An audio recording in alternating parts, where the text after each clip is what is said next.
Oh God. Oh man. Man, if So only I'm sad now that we met Nora's voice actress before the Thunder Thighs line, because I would have wanted to laugh about that. Thunder Thighs, huh? Well, yeah. Was yeah. that improv or? Remind me, what's the semblance of the woman that she was talking to there again? I fucking forget. God damn it, David! You're supposed to be the smart one. Dude, I watched this the day it came out, okay? I've been ready to record this, but fuck you and fuck Thurman. Well, no, it would have been the everything. last episode, because obviously everyone remembers Nora's semblance is getting struck. Well, not just struck by lightning, but like any electricity she can channel into power. But like I'm sure, so that's where the thunder comes from. But I'm trying to remember what the semblance of this new Aesop girl is, because if it's not thigh related or leg related, does that just mean Nora's complimenting her on her amazing thighs? I think so. She just goes up and she's like, "Listen, can we be friends purely for this amazing ship name I just came up with?"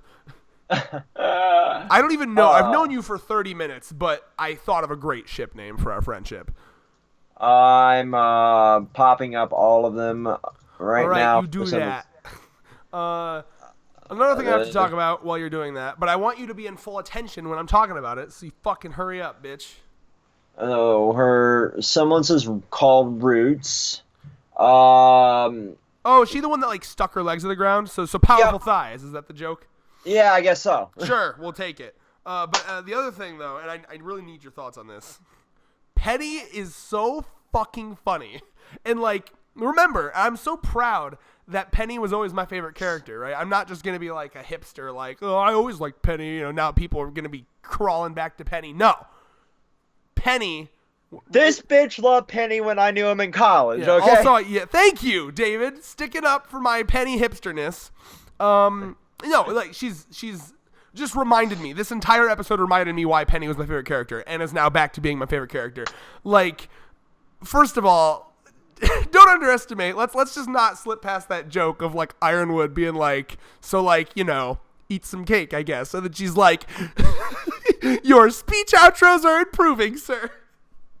Like, it's beautiful because I can just visualize like, she clearly is like a pretty close assistant to Ironwood, right? So like, I love the idea that like Ironwood is just going around being really fucking serious all the time, and then Penny just follows him, like lightening the mood constantly. So Ironwood's like imagine like the shit that like soldiers have to do going door to door. Like, I'm sorry, your son didn't make it home from this horrible hunter mission. You know, it's been a fucking bad year for deaths this year. And she's just like, and then Penny just comes in, but on the upside, your house decorations are beautiful, ma'am. Oh, God, no. No, come on. Oh. Allow me to direct the next RWBY Chibi season, please. It will be the season of dark humor. I mean, they already had some dark humor in even the early ones, like the Piers Ashes joke. But I always thought you fucking edited that. It was like No! a box of cereal and you put like Pira on it or something. Oh, let me pull it up, bitch. No, I don't need you to. Tell me about your thoughts on the episode, bitch. Okay, so you were saying earlier in our fucking wonderful conversation that fuck White Rose, Nuts and Bolts are the new is the ship number one. is Nuts and Bolts. You are wrong. No, you are here's the wrong, thing. sir. Why? Because look. Penny, okay. Weiss and Ruby have had so many chances to have moments, and they've just let them slip by. In this episode, Weiss is having a moment confronting her, like, mentally abusive dad, right? Potentially, I'm trying to remember, probably physically abusive at some points, too. He's been slapped around by him, right? Yeah. Yeah, so just generally abusive dad, right? And they're having a moment where it's like, nah, this is my family, right? Like, and you know, whose hand does she hold? Blake's. Not Ruby's. That would have been the perfect moment if you wanted to progress with their ship. And then who is Ruby just more comfortable around, right? Like if we're looking at this from a sheerly like what makes more sense romantically standpoint, Ruby is socially awkward as fuck. She's so socially awkward. What is the solution to this? Date a robot. And if you want to take like actual examples, By the way, when I pause, it's because you're supposed to laugh at my comment, you fuck. No. And then if you want to look at actual examples from the show, when she's around Weiss, she's just awkward. When she's around Penny, the part of Ruby's best traits come out when she's around Penny, okay? Ruby putting her fucking hood up like, I'm gonna be fucking stealthy and incognito, and I'm then just like fucking shaking the shit out of Penny, and then Penny has that like look like dazed, like what is that? But like happy about it. It was just cute. That was the moment for me. I see the awkwardness around Weiss as more of like I don't know how to react because she's so closed off, but I fucking adore her kind of thing. Certainly, whereas but like that's a very high school view of love, because flusteredness does not equal a relationship that will work. You need to be able to be open and yourself around someone. You can't just be like fucking Helga from Hey Arnold constantly. But with Penny, she's like, I'm so super friendly, and like there's no real way to fucking quantify a fucking relationship with a robot, and she sees that. Oh shit, is that some robot racism right there? I'm not. Fuck you. You don't need to. This man started defending himself. This man is so used to the Twitter SJWs, he was like ready to fucking start backtracking, and he was like, wait a minute, fuck robots. I don't need to justify shit with you, you slut. In 50 years, when like robots are like the next like sentient life form, you're gonna be real fucking like retro. I'll be canceled by robots. Okay. It's gonna be like looking back at Bill Cosby, like, oh god, we used to like him. Oh god. Look at how bigoted David was against robots. But like with that, I see more of like she's back. She's alive. I don't know how to fucking react other than like, my friend's alive kind of thing, you know? She always had a great relationship with Penny. I consider it more friendship, considering that's fair.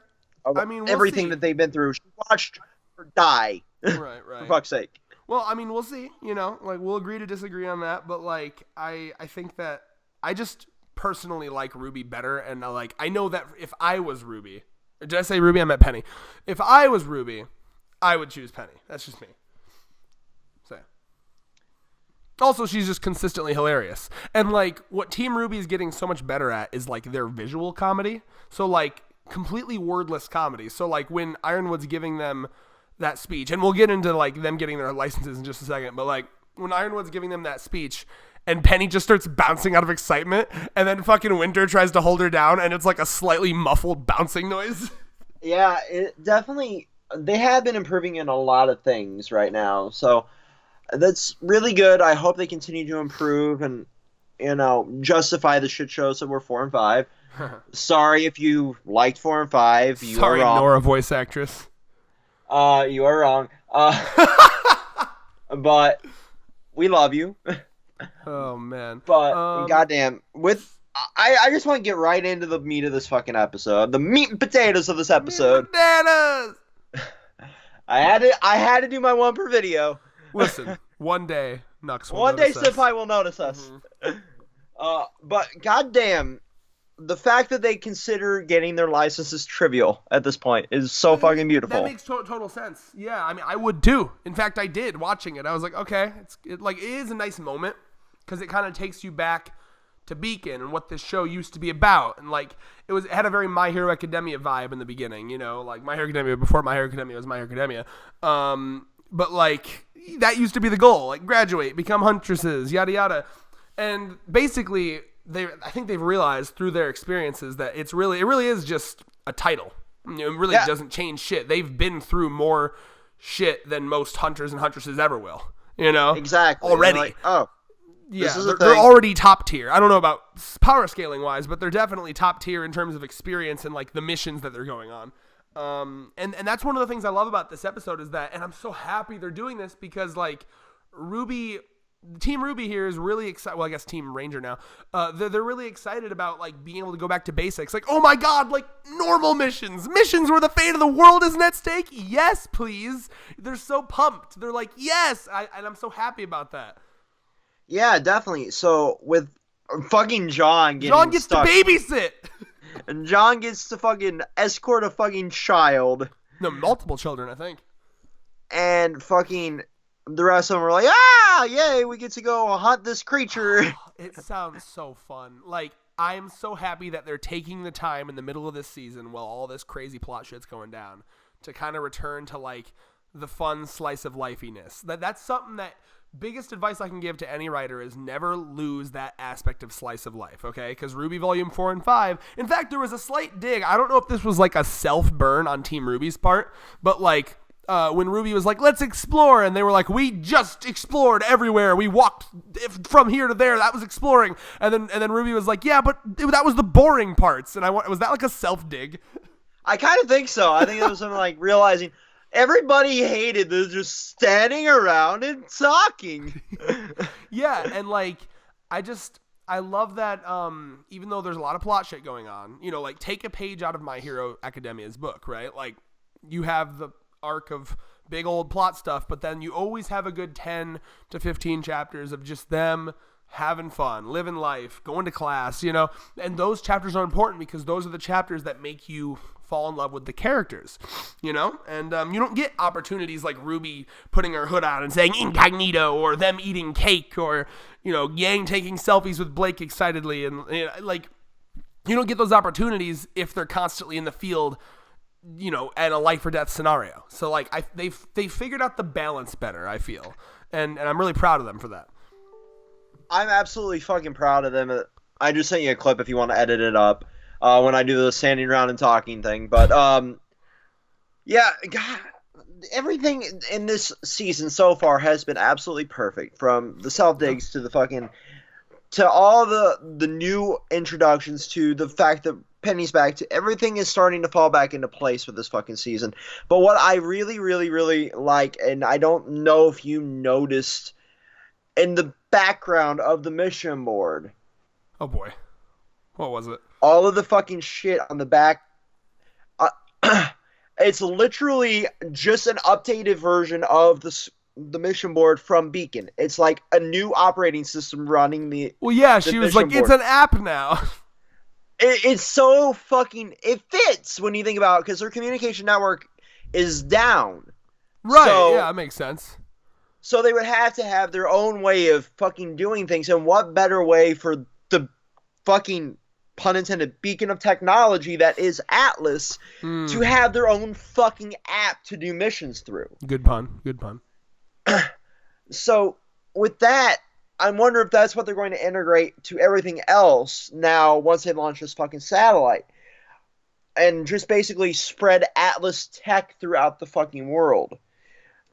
To be like their entire communications hub, to their entire Huntsman network, to their security. And if they do that, they can go really, really dark, since Watts has access to everything. Oh, yeah. He can fucking hijack everything if they do that. Watching you masturbate. Think about the possibilities with that.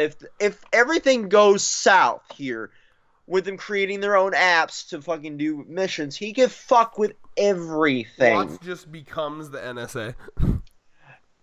It's so... This is just the IT in me thinking of how dark they can go with that aspect. Oh, yeah. I mean, especially considering... So now I'm digging this, right? Because, like, can I just politics for a second? Go for it. Now, listen. This is important because, like, that it's clearly what they're taking inspiration from, okay? So...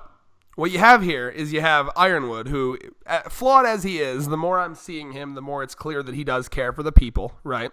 Someone's killing, and obviously not even someone, we know, it's Salem's people. They're killing, political opponents of him in an effort to make him look bad, right? And then you have his opposition is Weiss's dad, running for this seat on the council, right? Yep. So basically, and also Weiss's dad and Watts seem to know each other. Oh yeah, and we'll get to that in a second. But like, just understand the political ramifications of this. This happens in real life, okay? Mm-hmm. So let's talk like right now. You have Bernie Sanders running for president. His whole thing is like, hey, I'm going to take care of the working class, the poor, the sick, the poor, the middle class, yada yada. And all of a sudden, I don't know if you've noticed this, David, or been keeping up with it. The second Bernie announced and started like doing well, 3 separate billionaires are now running for president. I saw a few bits and pieces of that, but I It's haven't. Tom Steyer, Michael Bloomberg, and I forget the name of the guy, but the guy that fucking runs Starbucks.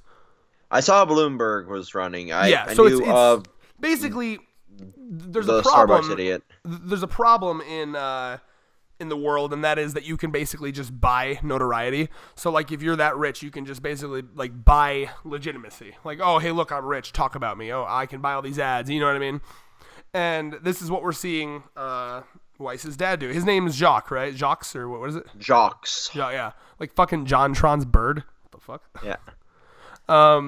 So anyway, yeah. So I mean, he's gonna be able to buy all these ads, and well, let's be honest, he's running. It's not because he wants to help the people. He's literally just running to do this one thing for himself, which is end the embargo so we can make more money again. Just like you have people that are literally propped up by Amazon running for city commissioners in places to make sure that Amazon doesn't get taxed. Have you heard about this?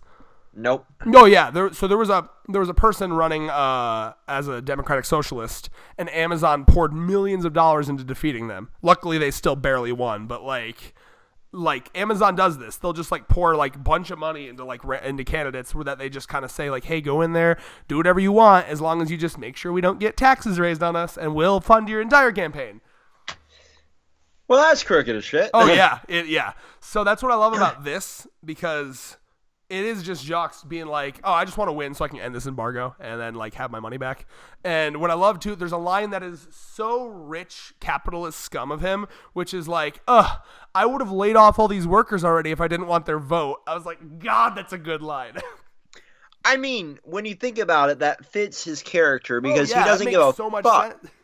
It fits literally every corrupt politician too. Like, I don't give a fuck about you. Specifically the businessmen that are like, oh well, you know, I gotta Or go out there. not even just them. You know his whole thing. You know his whole thing is gonna be like. No, I'm talking about the laying off quote specifically, because like you know his whole thing is gonna be like, I'm gonna create jobs, and that's what the rich people always do. Like, I'm rich, I made a business, I can give people jobs, blah blah blah. So he can't go around laying people off because that's his whole cover.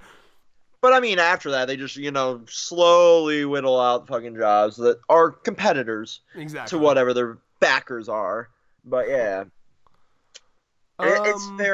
It's very beautifully politically written this entire season so far. It's done in a way that like people that aren't super political junkies like me can understand it, but if you are political junkies, you can make a lot of real world parallels to what's going on, and it's great.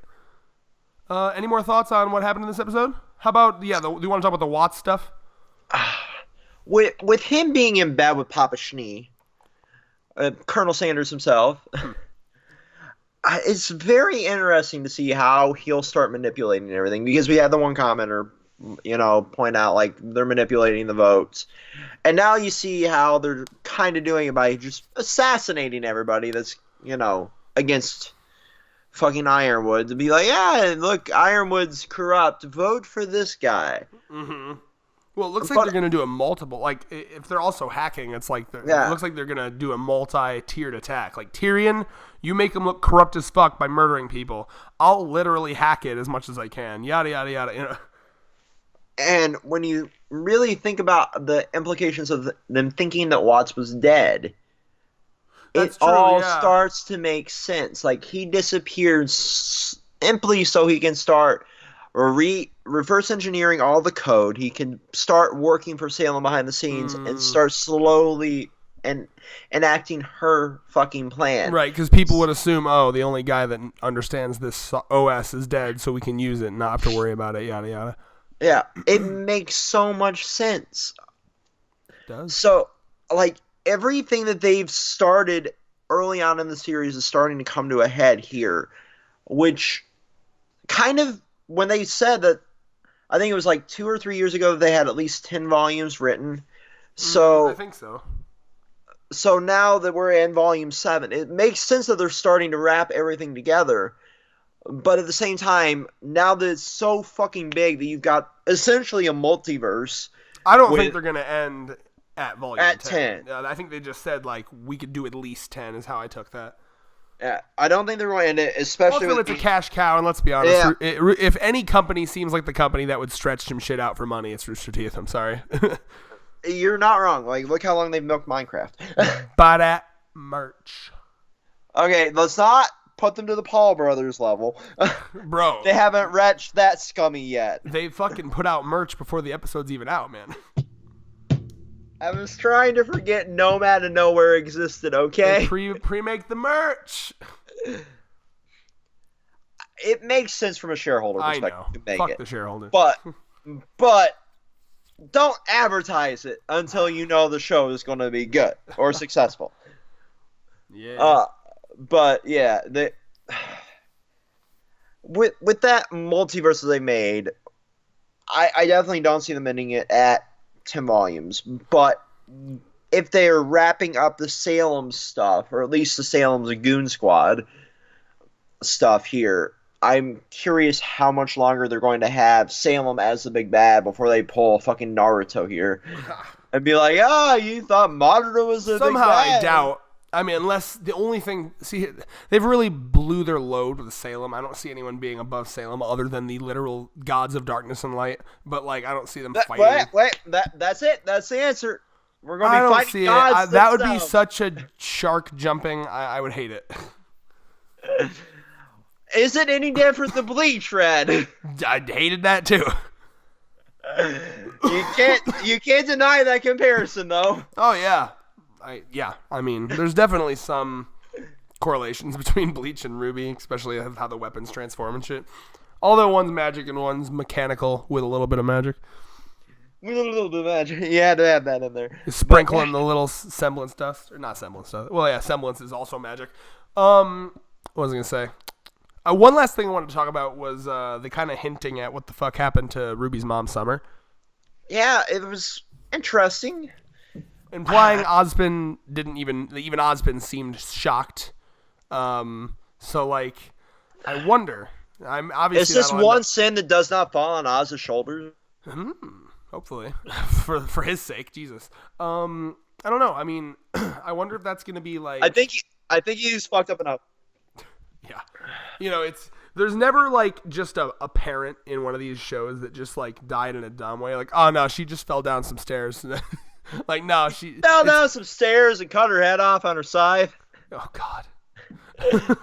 Did she fight with a scythe too? I don't remember. Is that confirmed? I don't remember. I think that'd be a little dumb. That's too much scything. Like, because RWBY fights with a scythe because she was inspired by Crow and taught by Crow. I feel like it'd be a little stupid if she also fought with it. Because feel free to roast us in the comments if they revealed Summer's weapon. I don't think they did. Because Crow fought with a scythe, and then they were in the same team. Wouldn't it be weird to have two scythe users in the same team? I mean, yes. Also, like, let's be honest. If two motherfuckers come up in a team like that, and like you can pick out two that are both using scythes, you would assume they're dating. Let's be honest. Yeah. So like, how awkward would that be? You know, or like, oh wow, look at the lovely couple, and then Ty walks up, just like, ahem. Ahem. Listen, I already got.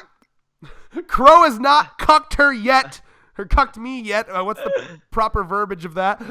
Cucked me yet. Yeah. And I can only hope, the only way I sleep at night is hoping and assuming that his bad luck semblance will stop him from successfully cucking me. Every attempt he makes, he just like trips on a banana peel. Like, damn it, so close. Oh, ouch, poor Crow. The only man who'll be able to cuck is this good luck semblance guy. Whoa! Okay, the reveal is the good luck semblance guy is in a happy relationship, and then Crow walks in like, "What's up?"